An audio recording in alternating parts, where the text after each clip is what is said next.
할머니도 가난했고 어머니도 가난했고 딸도 가난했습니다. 60년간 이어진 저주의 사슬. 그런데 2025년 봄, 한 통의 전화가 왔습니다. 목사님, 기적이 일어났습니다. 전화를 건 분은 우리 교회 김순희 집사님이었습니다. 목소리가 떨리고 있었습니다. 울먹이면서도 기쁨이 넘쳐 흘렀습니다. 목사님, 3대째 이어진 가난이 끊어졌습니다. 정말로 끊어졌어요. 저는 그분의 이야기를 잘 알고 있었습니다. 할머니는 평생 남의 집 식모살이를 하셨습니다. 어머니는 공장 노동자로 일하다가 산업재해로 다치셨습니다. 그리고 집사님 본인도 40년간 온갖 일을 다 하셨지만 가난을 벗어날 수 없었습니다. 청소, 식당, 간병, 파출, 손에 잡히는 일은 다 하셨습니다. 그런데 이상했습니다. 다른 사람들은 돈을 모으는데 집사님 가정은 항상 빚만 늘어났습니다. 일은 남보다 더 많이 하는데 통장은 항상 비어 있었습니다. 절약하고 또 절약해도 어디선가 돈이 새어나갔습니다. 자녀 학비, 병원비, 갑작스러운 사고들. 마치 보이지 않는 손이 재정을 막고 있는 것 같았습니다. 집사님은 말씀하셨습니다. 목사님, 이게 우리 집안의 저주인 줄 알았어요. 태어날 때부터 가난하게 살도록 정해진 운명인 줄 알았습니다. 그런데 2022년 가을, 집사님은 우리 교회 새벽 기도회에 나오기 시작했습니다. 처음엔 억지로 나왔습니다. 너무 힘들어서 하나님께 따져보고 싶어서 나왔습니다. 하나님, 왜 저희 집안만 이렇게 가난합니까? 왜 아무리 일해도 벗어날 수 없습니까? 그렇게 6개월을 울며 기도했습니다. 그리고 하나님께서 응답하셨습니다. 말씀을 통해서 말입니다. 순이야, 내가 가난한 것이 아니라 가난의 영에 묶여 있는 것이다. 그 음성을 듣는 순간 집사님은 깨달았습니다. 문제는 돈이 없는 것이 아니라 영적인 저주였다는 것을. 그날부터 집사님은 성경 말씀으로 가난의 영과 싸우기 시작했습니다. 하나님의 약속을 붙들고 선포했습니다. 그리고 놀라운 일들이 일어나기 시작했습니다. 먼저 마음에 평안이 찾아왔습니다. 돈 걱정에 짓눌렸던 가슴이 가벼워졌습니다. 그 다음엔 작은 축복들이 보이기 시작했습니다. 예상치 못한 환급금, 오래된 빚의 탕감, 새로운 일자리. 그리고 6개월 후 집사님의 딸이 좋은 직장에 취업했습니다. 할머니 때부터 60년간 한 번도 없었던 일이었습니다. 정규직, 안정된 월급, 4대 보험. 딸은 첫 월급을 받고 울면서 말했다고 합니다. 엄마, 우리 집안에 처음 생긴 정규직 월급이에요. 이게 꿈인가 싶어요. 사랑하는 성도님들, 오늘 여러분께 그 비밀을 나누려고 합니다. 가난의 영을 끊는 7가지 성경 말씀입니다. 이것은 단순한 재정 조언이 아닙니다. 영적 전쟁입니다. 보이지 않는 저주의 사슬을 끊는 하나님의 능력입니다. 혹시 여러분도 이런 경험 있으십니까? 열심히 일하는데 가난을 벗어날 수 없습니까? 부모님도 가난했고, 나도 가난하고, 자녀들도 가난할까 두렵습니까? 돈을 벌면 어디론가 다 새어나가고 남는 게 없습니까? 그렇다면 오늘 이 말씀이 여러분의 인생을 바꿀 것입니다. 김순희 집사님처럼 60년 저주가 끊어지는 기적을 경험하실 것입니다. 준비되셨습니까? 그럼 함께 첫 번째 말씀으로 들어가겠습니다. 사랑하는 믿음의 가족들, 가난의 영과 싸우는 첫 번째 무기는 저주를 끊는 말씀입니다. 많은 분들이 가난을 단순히 경제적 문제로만 생각합니다. 돈을 더 벌면 되고 절약을 더 하면 된다고 생각합니다. 그런데 아무리 일해도 아무리 절약해도 벗어날 수 없다면 그것은 경제 문제가 아니라 영적 문제입니다. 보이지 않는 저주의 끈이 여러분의 재정을 묶고 있는 것입니다. 저는 목회하면서 이런 가정들을 많이 봤습니다. 할아버지 때부터 가난했고 아버지도 가난했고 아들도 가난합니다. 3대, 4대가 똑같은 패턴을 반복합니다. 열심히 사는데, 정직하게 사는데 가난만 대물림됩니다. 이것이 바로 가난의 영입니다. 성경은 이 저주를 끊을 수 있다고 말씀합니다. 갈라디아서 3장 13절 말씀입니다. 그리스도께서 우리를 위하여 저주를 받은 바 되사 율법의 저주에서 우리를 속량하셨으니 기록된 바 나무에 달린 자마다 저주 아래에 있는 자라 하였음이라. 이 말씀이 무엇을 의미합니까? 예수님께서 십자가에 달리실 때 우리의 모든 저주를 대신 받으셨다는 것입니다.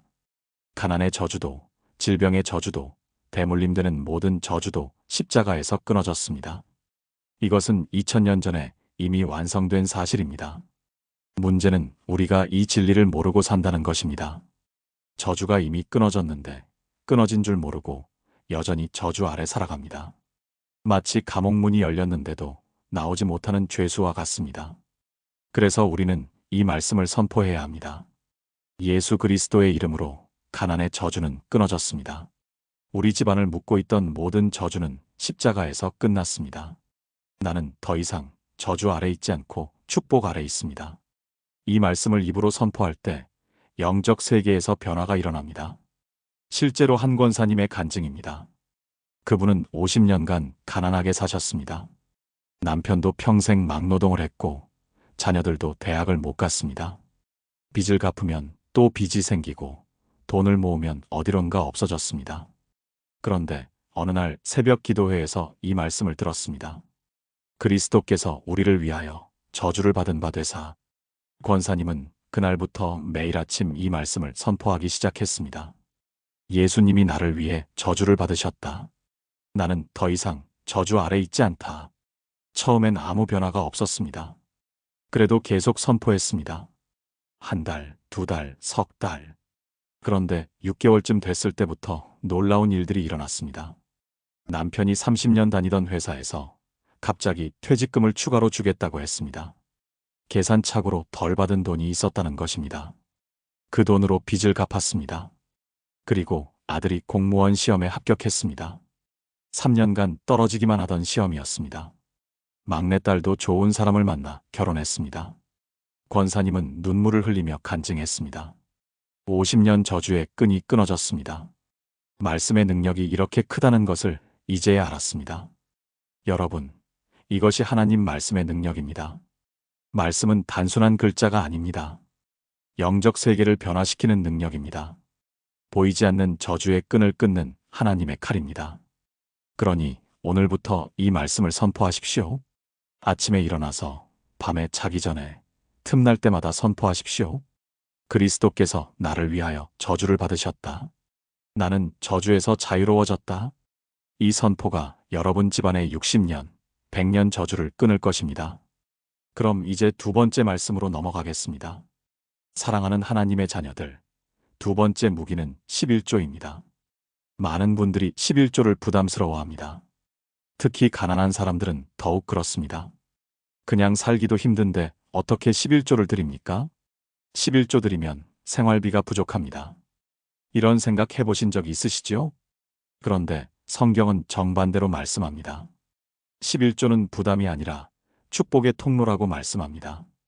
말라기 3장 10절에서 11절 말씀입니다. 만군의 여호와가 이르노라. 너희의 온전한 11조를 창고에 들여 나의 집에 양식이 있게 하고 그것으로 나를 시험하여 내가 하늘 문을 열고 너희에게 복을 쌓을 곳이 없도록 붙지 아니하나 보라. 만군의 여호와가 이르노라. 내가 너희를 위하여 메뚜기를 금하여 너희 토지 소산을 먹어 없애지 못하게 하며 너희 밭의 포도나무 열매가 기한 전에 떨어지지 아니하게 하리니. 이 말씀을 자세히 보십시오. 하나님께서 11조를 드리는 사람에게 두 가지를 약속하십니다. 첫째, 하늘 문을 여시겠다고 하셨습니다. 하늘 문이 열린다는 것은 막혔던 복의 통로가 열린다는 뜻입니다. 아무리 이래도 막혔던 그 길이 열립니다. 둘째, 메뚜기를 금하시겠다고 하셨습니다. 메뚜기는 무엇입니까? 재정을 갉아먹는 모든 것들입니다. 예상치 못한 사고, 갑작스러운 병원비, 사기, 도난. 이런 것들이 바로 영적 메뚜기입니다. 열심히 일해서 돈을 벌어도 메뚜기가 다 먹어버립니다. 그런데 하나님께서 11조 드리는 사람의 메뚜기를 막아주신다고 약속하셨습니다. 이것이 얼마나 놀라운 약속입니까? 저는 이 말씀의 능력을 직접 경험했습니다. 제가 신학생일 때였습니다. 아르바이트로 번 돈이 한 달에 50만 원 정도였습니다. 방세, 식비, 교통비를 내면 남는 게 없었습니다. 그런데 어느 날 담임 목사님께서 말씀하셨습니다. 아무리 가난해도 11조는 꼭 드려라. 그것이 가난에서 벗어나는 비밀이다. 저는 고민했습니다. 50만 원에서 5만 원을 드리면 45만 원밖에 안 남습니다. 그런데 용기를 내서 11조를 드리기 시작했습니다. 처음 한두 달은 정말 힘들었습니다. 밥을 굶을 때도 있었습니다. 그런데 3개월쯤 지나니까 신기한 일이 일어났습니다. 누군가 쌀을 갖다 주고 반찬을 갖다 주고 교통비를 주고 또 예상치 못한 번역일이 들어왔습니다. 그렇게 한 달에 30만 원 정도 수입이 더 생겼습니다. 11조 5만 원을 드렸는데 30만 원이 더 들어온 것입니다. 그때 저는 깨달았습니다. 아, 하나님은 정말 신실하시구나. 말씀대로 하늘 문을 여시는구나. 그 후로 저는 평생 11조를 빠뜨린 적이 없습니다. 목회하면서 어려운 때도 많았지만 11조만큼은 꼭 드렸습니다. 그리고 하나님께서 지금까지 먹여 살려주셨습니다. 한 집사님의 간증도 있습니다. 그분은 식당을 운영하셨는데 장사가 안 됐습니다. 하루 매출이 10만 원도 안 나오는 날이 많았습니다. 임대료, 재료비, 인건비를 내면 적자였습니다. 그런데 식당을 정리하기 직전에 11조를 드리기 시작했습니다. 하나님, 이제 마지막입니다. 정리하기 전에 11조만 드리고 문 닫겠습니다. 그렇게 3개월간 11조를 드렸습니다. 그런데 놀라운 일이 일어났습니다. 갑자기 손님이 늘어나기 시작했습니다. 어느 맛집 블로거가 우연히 들렀다가 리뷰를 써줬습니다. 그 리뷰가 인기를 얻으면서 손님이 몰려들었습니다. 하루 매출이 100만 원을 넘기 시작했습니다. 지금은 직원을 3명이나 쓰는 식당이 됐습니다. 집사님은 간증했습니다. 11조가 저를 살렸습니다. 하나님께서 정말 하늘 문을 여셨습니다. 여러분, 11조는 손해가 아닙니다. 11조는 가장 확실한 투자입니다. 10을 드리면 100을 주시는 하나님께 투자하는 것입니다. 메뚜기를 막아주시고 하늘 문을 열어주시는 축복입니다. 그러니 가난해서 11조를 못 드린다는 생각을 버리십시오. 오히려 가난하기 때문에 11조를 드려야 합니다. 11조가 가난의 영을 끊는 열쇠입니다. 오늘부터 11조를 드리십시오. 적은 수입이라도 빚이 있어도 11조를 드리십시오. 그리고 하나님께서 하늘 문을 여시는 기적을 경험하십시오. 자, 그럼 세 번째 말씀으로 넘어가겠습니다. 믿음의 가족들, 세 번째 무기는 구제입니다. 가난한 사람이 어떻게 구제를 합니까? 받기도 부족한데 어떻게 남을 돕습니까? 이런 생각 들지 않으십니까? 그런데 성경은 놀라운 진리를 말씀합니다. 구제가 가난에서 벗어나는 비결이라고 말씀합니다. 잠언 19장 17절 말씀입니다. 가난한 자를 불쌍히 여기는 것은 여호와께 구워드리는 것이니 그의 선행을 그에게 갚아주시리라. 이 말씀이 무슨 뜻입니까? 가난한 사람을 도우면 하나님께 돈을 빌려드리는 것이라는 뜻입니다. 그리고 하나님께서 반드시 갚아주신다는 약속입니다. 여러분, 하나님께 돈을 빌려드리면 이자를 얼마나 주실까요? 은행은 연 5%, 10% 줍니다. 그런데 하나님은 100배, 1000배를 주십니다. 이것이 구제의 능력입니다. 또 잠언 22장 9절은 이렇게 말씀합니다. 선한 눈을 가진 자는 복을 받으리니 이는 양식을 가난한 자에게 주민이라. 선한 눈이란 무엇입니까? 어려운 사람을 보면 외면하지 못하는 마음입니다. 불쌍한 사람을 보면 가슴이 아픈 마음입니다. 그런 마음으로 나누면 복을 받는다고 하셨습니다. 저는 이것을 경험한 권사님을 알고 있습니다. 그분은 청소 일을 하시면서 한 달에 200만 원 정도 버셨습니다. 남편이 아파서 일을 못하니 혼자 생계를 책임져야 했습니다. 집세, 병원비, 생활비를 내면 남는 게 없었습니다. 그런데 권사님은 이상한 사람이었습니다. 가난한데도 구제를 했습니다. 교회에 노숙자가 오면 밥을 사주고 독거노인 신방을 가면 쌀을 사갔습니다. 주변 사람들이 말했습니다. 권사님도 어려운데 왜 남 도와요? 자기나 챙기세요. 그런데 권사님은 이렇게 대답했습니다. 제가 가난하지만 저보다 더 어려운 사람이 있잖아요. 그분들을 보면 그냥 지나칠 수가 없어요. 그렇게 10년을 살았습니다. 가난했지만 구제를 멈추지 않았습니다. 그런데 어느 날부터 놀라운 일이 일어났습니다. 권사님이 청소하던 빌딩 사장님이 갑자기 월급을 올려줬습니다. 권사님, 그동안 고생 많으셨어요. 앞으로 300만 원 드릴게요. 그리고 한 달 뒤 다른 건물에서도 일을 해달라고 연락이 왔습니다. 그렇게 수입이 2배로 늘었습니다. 또 몇 달 후 아들이 좋은 직장에 취업했습니다. 아들 월급으로 생활비 걱정이 사라졌습니다. 그리고 남편의 병도 나아졌습니다. 10년간 누워만 있던 남편이 일어나 간단한 일을 하기 시작했습니다. 권사님은 눈물로 간증했습니다. 가난한 제가 구제한 것이 아니라 하나님께서 저를 통해 구제하신 겁니다. 그리고 하나님께서 저에게 갚아주셨습니다. 여러분, 이것이 하나님의 경제 원리입니다. 세상은 받아야 부자가 된다고 말합니다. 그런데 하나님 나라는 줘야 부자가 된다고 말씀합니다. 움켜쥐면 가난해지고 펼치면 풍성해집니다. 그래서 예수님도 말씀하셨습니다. 누가복음 6장 38절입니다. 주라 그리하면 너희에게 줄 것이니 곧 후이 되어 누르고 흔들어 넘치도록 하여 너희에게 안겨주리라. 주면 줄수록 하나님께서 더 많이 안겨주십니다. 그것도 후이 되어 누르고 흔들어 넘치도록 주십니다. 이것이 하나님의 약속입니다. 한 집사님은 이렇게 간증했습니다. 가난했지만 매달 고아원에 5만 원씩 후원했습니다. 10년간 한 번도 빠뜨리지 않았습니다. 그런데 10년 후 갑자기 큰 일이 생겼습니다. 집사님의 땅값이 10배로 뛴 것입니다. 재개발 지역으로 지정됐기 때문입니다. 집사님은 그 땅을 팔아서 빚을 다 갚고 새 집을 샀습니다. 그리고 고아원에 1천만 원을 헌금했습니다. 하나님께서 제가 드린 5만 원을 1천만 원으로 갚아주셨습니다. 여러분, 하나님은 신실하십니다. 구제한 것을 반드시 갚아주십니다. 그것도 몇 배로, 몇십 배로 갚아주십니다. 그러니 가난하다고 구제를 못한다는 생각을 버리십시오. 오히려 가난하기 때문에 구제를 해야 합니다. 구제가 가난의 영을 끊는 열쇠입니다. 오늘부터 작은 금액이라도 구제하십시오. 1,000원, 5,000원이라도 좋습니다. 어려운 이웃을 도우십시오. 그리고 하나님께서 갚아주시는 기적을 경험하십시오. 자, 그럼 네 번째 말씀으로 넘어가겠습니다.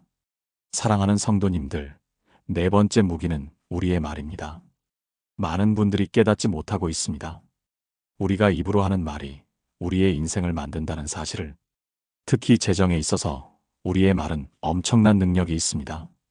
잠언 18장 21절 말씀입니다. 죽고 사는 것이 혀의 힘에 달렸나니 혀를 쓰기 좋아하는 자는 혀의 열매를 먹으리라. 죽고 사는 것이 혀의 힘에 달렸다고 하셨습니다. 이것은 과장이 아니라 영적 진리입니다. 우리가 무슨 말을 하느냐에 따라 살기도 하고 죽기도 합니다. 재정도 마찬가지입니다. 가난을 말하면 가난해지고 풍요를 말하면 풍요로워집니다. 제가 상담했던 한 권사님 이야기입니다. 그분은 입만 열면 가난을 말했습니다. 우리는 원래 가난뱅이야. 평생 이렇게 살 거야. 돈 벌어봤자 소용없어. 어차피 다 나가. 우리 집안은 대대로 가난해. 바꿀 수 없어. 매일 이런 말을 했습니다. 그리고 정말로 그렇게 됐습니다. 일을 해도 돈이 모이지 않았고 기회가 와도 놓쳤습니다. 그런데 어느 날 새벽 기도회에서 말씀을 들었습니다. 죽고 사는 것이 혀의 힘에 달렸다.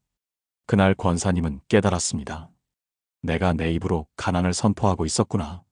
내가 나를 저주하고 있었구나. 그날부터 권사님은 말을 바꾸기 시작했습니다. 나는 하나님의 자녀다. 하나님께서 나를 풍요롭게 하신다. 내 집안의 가난은 예수님의 십자가에서 끊어졌다. 하나님께서 하늘 문을 여시고 나에게 복을 부어주신다. 처음엔 어색했습니다. 현실은 여전히 가난한데 풍요를 말하는 것이 거짓말 같았습니다. 그래도 계속 말했습니다. 한 달, 두 달, 석 달. 그런데 6개월쯤 지나니까 변화가 일어났습니다. 먼저 마음이 바뀌었습니다. 항상 무겁고 답답했던 마음이 가벼워졌습니다. 그리고 작은 기회들이 보이기 시작했습니다. 길에서 동전을 주었는데 예전엔 그냥 지나쳤을 일입니다. 그런데 이제는 하나님, 감사합니다라고 말하며 주었습니다. 마트에서 할인 행사를 하는데 예전엔 관심도 없었습니다. 그런데 이제는 하나님께서 절약할 기회를 주셨다며 감사했습니다.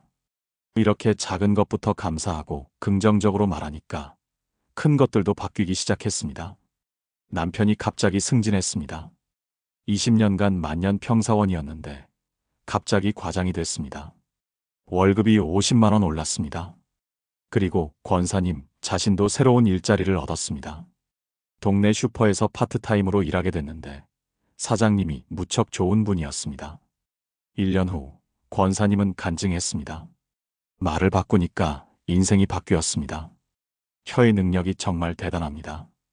여러분, 성경은 이것을 분명히 말씀합니다.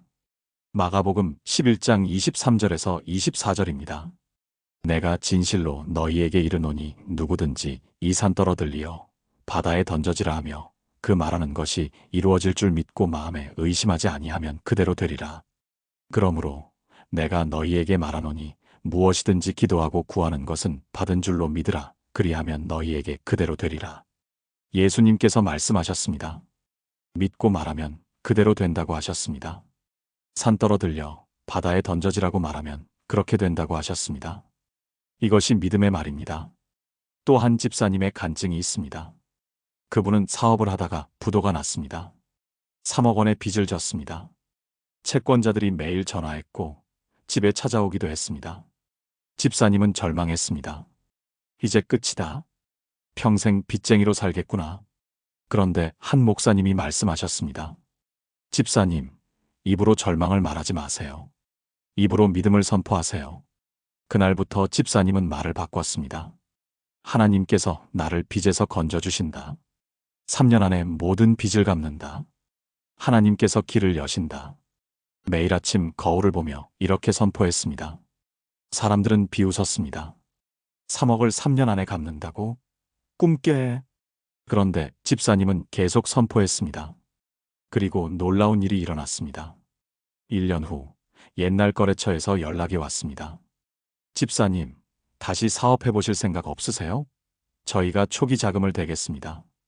집사님은 믿을 수 없었습니다. 부도난 사람에게 다시 기회를 주다니. 그렇게 사업을 다시 시작했습니다. 이번엔 잘 됐습니다. 1년 만에 1억을 벌었습니다. 2년 만에 2억을 더 벌었습니다. 그리고 정확히 3년 만에 3억 빚을 다 갚았습니다. 집사님이 입으로 선포한 대로 이루어진 것입니다. 집사님은 간증했습니다. 말씀대로 말하니까 말씀대로 됐습니다. 믿음의 말이 기적을 만들었습니다. 사랑하는 믿음의 가족들, 오늘부터 여러분의 말을 점검하십시오. 혹시 가난을 말하고 있지 않습니까? 나는 돈이 없어. 나는 가난해. 우리 집안은 원래 이래. 이런 말을 하고 있지 않습니까? 그렇다면 오늘 당장 멈추십시오. 그리고 믿음의 말을 시작하십시오. 나는 하나님의 자녀다. 하나님께서 나를 풍요롭게 하신다. 가난의 저주는 끊어졌다. 나는 축복 가운데 산다. 하나님께서 하늘문을 여시고 내게 복을 부어주신다. 이렇게 매일 선포하십시오. 아침에 일어나서 밤에 자기 전에 하루 종일 선포하십시오. 그러면 여러분의 혀가 여러분의 인생을 바꿀 것입니다. 가난의 영이 떠나고 풍요의 영이 임할 것입니다. 자, 그럼 5번째 말씀으로 넘어가겠습니다. 하나님의 자녀들, 5번째 무기는 정직입니다. 많은 사람들이 착각합니다. 돈을 벌려면 조금은 불의해도 된다고 생각합니다. 남들도 다 그렇게 하니까 나도 해야 한다고 생각합니다. 세금을 속이고 거짓말을 하고 남을 속여서라도 돈을 벌어야 한다고 생각합니다. 그런데 성경은 정반대로 말씀합니다. 잠언 10장 2절입니다. 불의의 재물은 무익하여도 공의는 죽음에서 건지느니라. 불의한 방법으로 번 돈은 무익하다고 하셨습니다. 아무 유익이 없습니다. 오히려 해가 됩니다. 또 잠언 13장 11절은 이렇게 말씀합니다. 망령되이 얻은 재물은 줄어가고 손으로 모은 것은 늘어가느니라. 망령되이, 즉 불의하게 얻은 재물은 줄어간다고 하셨습니다.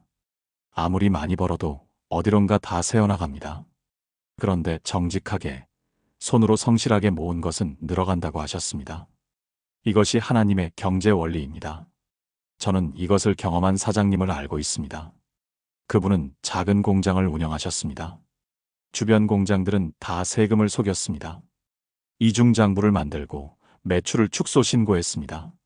세금을 정직하게 내면 남는 게 없어. 다들 이렇게 해. 그런데 그 사장님은 달랐습니다. 크리스천이었기 때문입니다. 매출을 정확히 신고했고 세금을 빠짐없이 냈습니다. 직원들 월급도 밀리지 않고 정확히 줬습니다. 주변 사람들이 말했습니다. 사장님, 그렇게 정직하면 손해예요. 남들 다 속이는데 왜 혼자 바보처럼 그래요? 그런데 사장님은 대답했습니다. 저는 하나님 앞에서 떳떳하고 싶습니다. 세상이 뭐라 해도 정직하게 살겠습니다. 10년이 지났습니다. 그동안 주변 공장들은 하나둘씩 문을 닫았습니다. 세무조사에 걸려서 거액의 벌금을 물었습니다. 사업 파트너에게 사기를 당하기도 했습니다. 불이하게 번 돈은 불이하게 나갔습니다. 그런데 그 사장님 공장은 계속 성장했습니다. 직원들이 충성했습니다. 거래처들이 신뢰했습니다. 저 사장님은 정직해. 믿을 수 있어. 그래서 어려울 때도 거래처들이 도와줬습니다. 은행도 대출을 잘해줬습니다. 저 사장님은 신용이 있으니까. 지금은 직원 50명 규모의 중견기업이 됐습니다. 사장님은 간증했습니다. 정직이 저를 지켜줬습니다.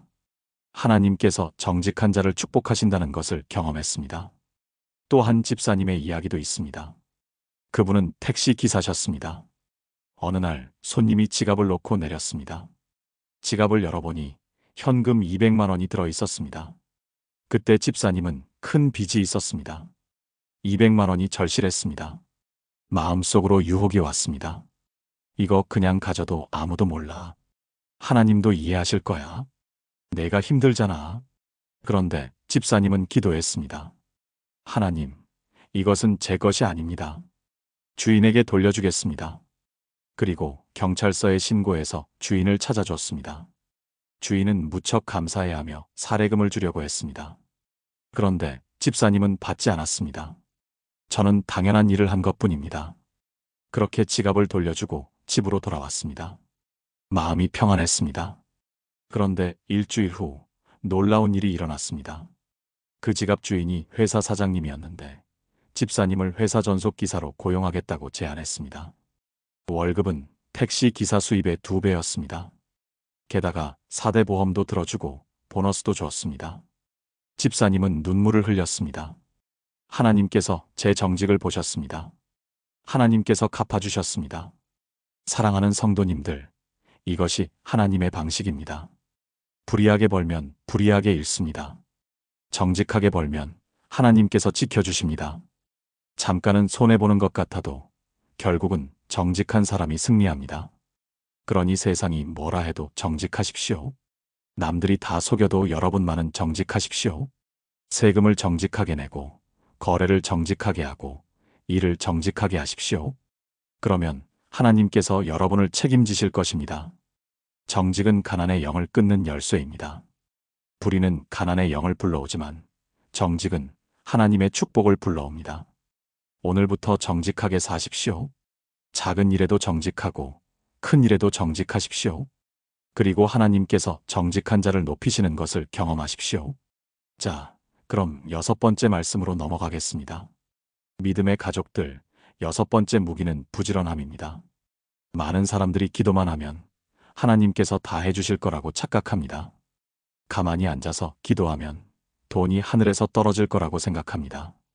그런데 성경은 그렇게 말씀하지 않습니다. 잠언 10장 4절입니다. 손을 게으르게 놀리는 자는 가난하게 되고 손이 부지런한 자는 부하게 되느니라.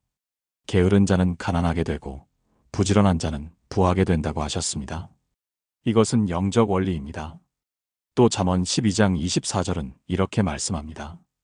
부지런한 자의 손은 사람을 다스리게 되어도 게으른 자는 부림을 받느니라. 부지런하면 다스리는 위치에 가고 게으르면 부림을 받는다고 하셨습니다. 이것이 하나님의 법칙입니다. 믿음과 부지런함이 함께 가야 합니다. 믿음만 있고 게으르면 안 됩니다. 부지런하기만 하고 믿음이 없어도 안 됩니다. 믿음으로 기도하고 부지런히 일할 때 하나님께서 축복하십니다. 저는 이것을 경험한 권사님을 알고 있습니다. 그분은 새벽 4시에 일어났습니다. 먼저 새벽 기도회에 나가서 1시간 기도했습니다. 그리고 집에 돌아와 가족 아침을 준비했습니다. 7시에 시장에 가서 야채 장사를 시작했습니다. 저녁 6시까지 일하고 집에 돌아와 저녁을 준비했습니다. 밤 10시에 잠들었습니다. 이런 생활을 20년간 했습니다. 단 하루도 쉬지 않았습니다. 명절에도 일했고 비가 와도 일했습니다. 주변 사람들이 말했습니다. 권사님, 좀 쉬세요. 건강 상하겠어요. 그런데 권사님은 대답했습니다. 저는 하나님께 기도하고 하나님께서 주신 힘으로 일합니다. 그래서 지치지 않습니다. 20년 후 놀라운 일이 일어났습니다. 권사님이 일하던 시장 자리가 재개발됐습니다. 그 자리에 대형마트가 들어왔고 권사님은 보상금을 받았습니다. 그 돈으로 작은 건물을 샀습니다. 그리고 그 건물을 임대하여 매달 안정적인 수입이 생겼습니다. 권사님은 간증했습니다. 20년간 부지런히 일한 것을 하나님께서 보셨습니다. 하나님께서 게으르지 않은 자를 기억하십니다. 또 한 집사님의 이야기도 있습니다. 그분은 치킨집을 운영했습니다. 가게는 작았고 장사는 잘 안 됐습니다. 그런데 집사님은 포기하지 않았습니다. 매일 새벽 기도를 하고 가게를 깨끗이 청소했습니다. 닭은 가장 신선한 것으로 골랐고 튀김은 정성껏 했습니다. 손님이 한 명 와도 최선을 다해 서비스했습니다. 하나님, 저는 이 가게를 하나님께 드립니다. 하나님께서 이 가게를 통해 영광 받으소서. 이렇게 기도하며 5년을 일했습니다. 그런데 5년 후 가게 근처에 대학교가 생겼습니다. 학생들이 몰려들었고 집사님 가게는 맛집으로 소문났습니다. 지금은 하루 매출이 200만 원이 넘습니다. 집사님은 간증했습니다. 5년간 한결같이 부지런히 일한 것을 하나님께서 축복하셨습니다. 사랑하는 하나님의 자녀들, 여러분은 어떻습니까? 혹시 기도만 하고 게으르게 살고 있지 않습니까? 하나님께서 알아서 해주시겠지 하며 손 놓고 있지 않습니까? 그것은 믿음이 아니라 게으름입니다. 진짜 믿음은 기도하고 일하는 것입니다. 하나님께 구하고 손으로 수고하는 것입니다. 데살로니가후서 3장 10절에 이런 말씀이 있습니다. 누구든지 일하기 싫어하거든 먹지도 말게 하라. 강한 말씀입니다. 일하지 않으면 먹지도 말라고 하셨습니다. 하나님은 게으른 자를 기뻐하지 않으십니다. 또 잠언 20장 4절은 이렇게 말씀합니다. 게으른 자는 가을에 밭 갈지 아니하나니 그러므로 거둘 때에는 구걸할지라도 얻지 못하리라. 게으르면 거둘 때에 아무것도 얻지 못한다고 하셨습니다. 심지 않으면 거둘 수 없고 일하지 않으면 열매가 없습니다. 이것이 하나님의 법칙입니다. 그러니 오늘부터 부지런해지십시오. 아침 일찍 일어나십시오. 게으르게 시간을 낭비하지 마십시오. 하나님께서 주신 오늘을 최선을 다해 살아가십시오. 새벽에 일어나 기도하고 부지런히 일하십시오. 작은 일도 정성껏 하고 큰 일도 최선을 다하십시오. 그러면 하나님께서 여러분의 부지런함을 축복하실 것입니다. 가난의 영은 게으름을 좋아합니다. 게으른 곳에 가난이 찾아옵니다. 그런데 부지런함은 가난의 영을 쫓아냅니다. 부지런한 곳에 하나님의 축복이 임합니다. 오늘부터 부지런해지십시오. 그리고 하나님께서 부지런한 자를 부하게 하시는 것을 경험하십시오. 자, 이제 마지막 7번째 말씀으로 넘어가겠습니다. 사랑하는 성도님들, 마지막 7번째 무기는 감사입니다. 가난한 사람이 어떻게 감사합니까? 없는데 무엇을 감사합니까? 이런 생각 드시죠? 그런데 성경은 놀라운 진리를 말씀합니다. 감사가 가난을 끊고 풍요를 부른다고 말씀합니다. 데살로니가전서 5장 18절입니다. 범사에 감사하라. 이것이 그리스도 예수 안에서 너희를 향하신 하나님의 뜻이니라. 범사에, 즉 모든 일에 감사하라고 하셨습니다. 좋을 때만 감사하는 것이 아닙니다. 어려울 때도 가난할 때도 힘들 때도 감사하라고 하셨습니다. 왜 그럴까요? 감사에는 놀라운 능력이 있기 때문입니다. 감사는 우리의 눈을 바꿉니다. 없는 것을 보던 눈이 있는 것을 보게 됩니다. 불평하던 입이 찬양하는 입으로 바뀝니다. 그리고 하나님께서 감사하는 자에게 더 많은 것을 주십니다. 누가복음 17장에 나오는 10명의 나병 환자 이야기를 아십니까? 예수님께서 10명의 나병 환자를 고쳐주셨습니다. 그런데 돌아와서 감사한 사람은 한 명뿐이었습니다. 예수님께서 그 사람에게 말씀하셨습니다. 일어나 가라. 내 믿음이 너를 구원하였느니라. 10명 다 병은 나았습니다. 그런데 감사한 한 사람만 구원을 받았습니다. 육신의 병도 낫고 영혼의 구원도 받은 것입니다. 이것이 감사의 능력입니다. 저는 이것을 경험한 집사님을 알고 있습니다. 그분은 정말 가난했습니다. 남편이 사고로 일을 못하게 됐고 집사님 혼자 3자녀를 키워야 했습니다. 식당에서 설거지를 하며 한 달에 100만 원을 벌었습니다. 방세 50만 원을 내면 50만 원밖에 안 남았습니다. 어떻게 내 식구가 50만 원으로 살 수 있겠습니까? 밥을 굶는 날도 많았습니다. 그런데 집사님은 놀랍게도 불평하지 않았습니다. 오히려 감사했습니다. 하나님, 오늘도 일할 힘을 주셔서 감사합니다.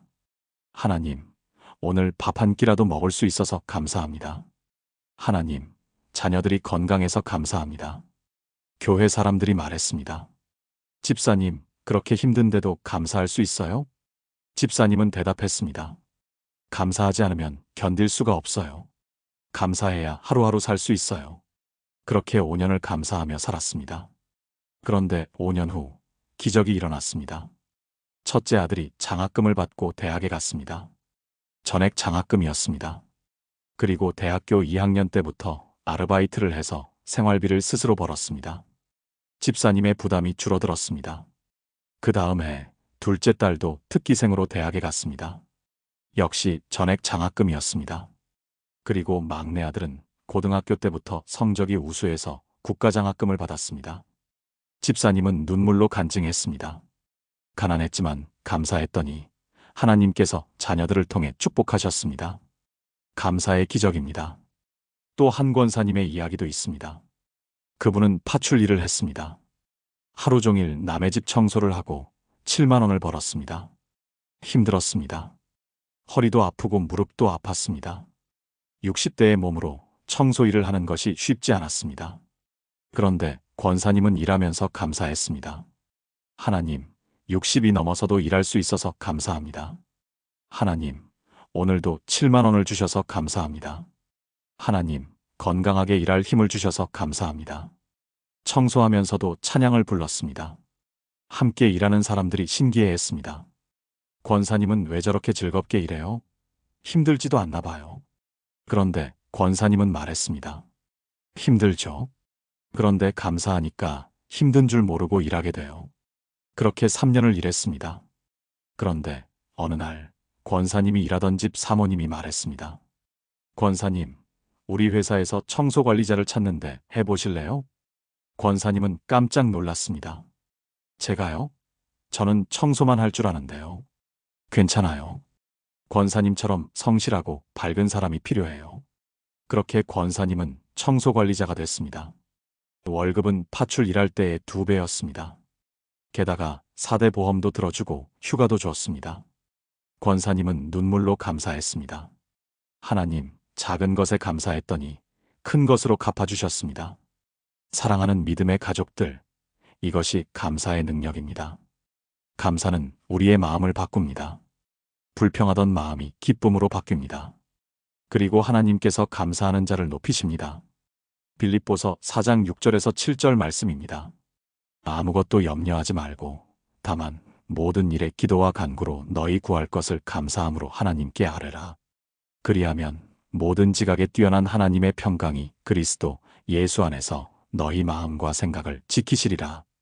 감사함으로 기도하면 하나님의 평강이 임한다고 하셨습니다.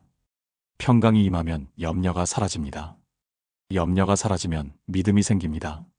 믿음이 생기면 기적이 일어납니다. 이것이 감사의 선순환입니다. 또 시편 50편 23절은 이렇게 말씀합니다. 감사로 제사를 드리는 자가 나를 영화롭게 하나니 그의 행위를 옳게 하는 자에게 내가 하나님의 구원을 보이리라. 감사로 제사를 드리는 자에게 하나님의 구원을 보이신다고 하셨습니다. 구원은 단순히 영혼 구원만이 아닙니다. 삶의 모든 영역에서의 구원입니다. 가난에서의 구원, 질병에서의 구원, 절망에서의 구원입니다. 감사하는 자에게 이 모든 구원을 보이신다고 약속하셨습니다. 제가 아는 한 사장님이 있습니다. 사업이 부도 직전까지 갔습니다. 빚은 5억이었고 매출은 계속 떨어졌습니다. 직원들 월급도 밀렸습니다. 사장님은 절망했습니다. 그런데 한 목사님이 조언했습니다. 사장님, 지금이라도 감사하십시오. 있는 것에 감사하십시오. 목사님, 제가 뭘 감사합니까? 이 지경인데요. 그래도 감사할 것을 찾으십시오. 감사가 돌파구를 만듭니다. 사장님은 억지로라도 감사하기 시작했습니다. 하나님, 아직 회사가 문 닫지 않아서 감사합니다. 하나님, 직원들이 아직 저를 믿고 일해줘서 감사합니다. 하나님, 아직 건강해서 일할 수 있어서 감사합니다. 처음엔 억지 감사였습니다. 그런데 계속 감사하니까 진짜 감사가 됐습니다. 그리고 마음에 평안이 찾아왔습니다. 절망하던 마음이 희망으로 바뀌었습니다. 그때부터 새로운 아이디어들이 떠올랐습니다. 새로운 방법들이 보이기 시작했습니다. 그리고 6개월 후 회사가 살아났습니다. 새로운 거래처를 찾았고 매출이 올라갔습니다. 2년 후 빚을 다 갚았습니다. 사장님은 간증했습니다. 감사가 저를 살렸습니다. 절망 속에서 감사했더니 하나님께서 길을 열어주셨습니다. 여러분, 지금 여러분의 형편이 어떻습니까? 통장이 비어 있습니까? 빚이 많습니까? 앞이 보이지 않습니까? 그래도 감사하십시오. 억지로라도 감사하십시오. 하나님, 오늘도 살아있어서 감사합니다. 하나님, 오늘도 하루를 시작할 수 있어서 감사합니다. 하나님, 아직 소망이 있어서 감사합니다. 이렇게 감사하기 시작하십시오. 그러면 여러분의 마음이 바뀔 것입니다. 마음이 바뀌면 상황이 바뀝니다. 상황이 바뀌면 인생이 바뀝니다. 감사는 가난의 영을 끊는 마지막 열쇠입니다. 불평은 가난을 부르지만 감사는 축복을 부릅니다. 오늘부터 감사하십시오. 아침에 일어나서 감사하고 밤에 자기 전에 감사하십시오. 작은 것에 감사하고 큰 것에 감사하십시오. 있는 것에 감사하고 없는 것에도 감사하십시오. 하나님께서 채워주실 것을 믿고 미리 감사합니다. 이렇게 감사하십시오. 그러면 하나님께서 감사의 제사를 받으시고 여러분에게 구원을 보이실 것입니다. 가난의 영이 끊어지고 풍요의 영이 임할 것입니다. 60년, 100년 가난의 저주가 끊어지는 기적을 경험하실 것입니다. 사랑하는 하나님의 자녀들, 오늘 우리는 가난의 영을 끊는 7가지 성경 말씀을 함께 나눴습니다. 다시 한번 정리해 보겠습니다. 첫째, 저주를 끊는 말씀입니다. 그리스도께서 우리를 위해 저주를 받으셨기에 우리는 더 이상 저주 아래 있지 않습니다. 이 말씀을 선포하십시오. 둘째, 11조의 능력입니다. 11조는 하늘 문을 여는 열쇠이며 메뚜기를 막는 하나님의 약속입니다. 믿음으로 11조를 드리십시오. 셋째, 구제의 축복입니다. 가난한 자를 돕는 것은 하나님께 구워드리는 것이며 하나님께서 반드시 갚아주십니다. 작은 것이라도 나누십시오. 넷째, 말의 능력입니다. 우리의 혀가 우리의 인생을 만듭니다. 가난을 말하지 말고 풍요를 선포하십시오. 다섯째, 정직의 축복입니다. 불의한 재물은 무익하지만 정직하게 번 것은 하나님께서 지켜주십니다. 어떤 상황에서도 정직하십시오. 여섯째, 부지런의 능력입니다. 게으른 자는 가난하게 되지만 부지런한 자는 부하게 됩니다. 믿음으로 기도하고 부지런히 일하십시오. 일곱째, 감사의 기적입니다. 감사는 우리의 마음을 바꾸고 하나님께서 감사하는 자를 높이십니다. 범사에 감사하십시오. 이 7가지가 바로 가난의 영을 끊는 하나님의 무기입니다. 김순희 집사님이 60년 저주를 끊은 것처럼 여러분도 끊을 수 있습니다. 이것은 단순한 재정 조언이 아닙니다. 영적 전쟁입니다. 보이지 않는 저주의 사슬을 끊는 하나님의 능력입니다. 오늘부터 이 7가지를 실천하십시오. 말씀을 선포하고 11조를 드리고 구제하고 믿음을 말하고 정직하게 살고 부지런히 일하고 감사하십시오. 그러면 여러분의 인생이 바뀔 것입니다. 3대, 4대 이어진 가난의 저주가 끊어질 것입니다. 하나님께서 하늘 문을 여시고 복을 쌓을 곳이 없도록 부어주실 것입니다. 여러분의 자녀들은 더 이상 가난을 물려받지 않을 것입니다. 축복을 물려받을 것입니다. 이것이 하나님의 약속입니다. 오늘 이 말씀이 여러분의 마음에 새겨지기를 축복합니다. 그리고 이 말씀대로 살아갈 때 가난의 영이 끊어지고 풍요의 영이 임하기를 축복합니다. 혹시 이 말씀이 도움이 되셨다면 아래 좋아요 버튼을 눌러주시고 구독도 부탁드립니다. 그리고 댓글로 여러분의 간증을 나눠주십시오. 저도 가난의 영을 끊겠습니다. 저도 이 말씀대로 살겠습니다. 이렇게 고백해 주십시오. 여러분의 고백이 믿음이 되고 그 믿음이 기적을 만들 것입니다. 사랑하는 믿음의 가족들, 하나님께서 여러분과 여러분의 가정에 풍성한 축복을 부어주시기를 기도합니다. 가난의 저주는 끊어지고 아브라함의 축복이 임하기를 축복합니다. 주님의 이름으로 축복합니다. 아멘.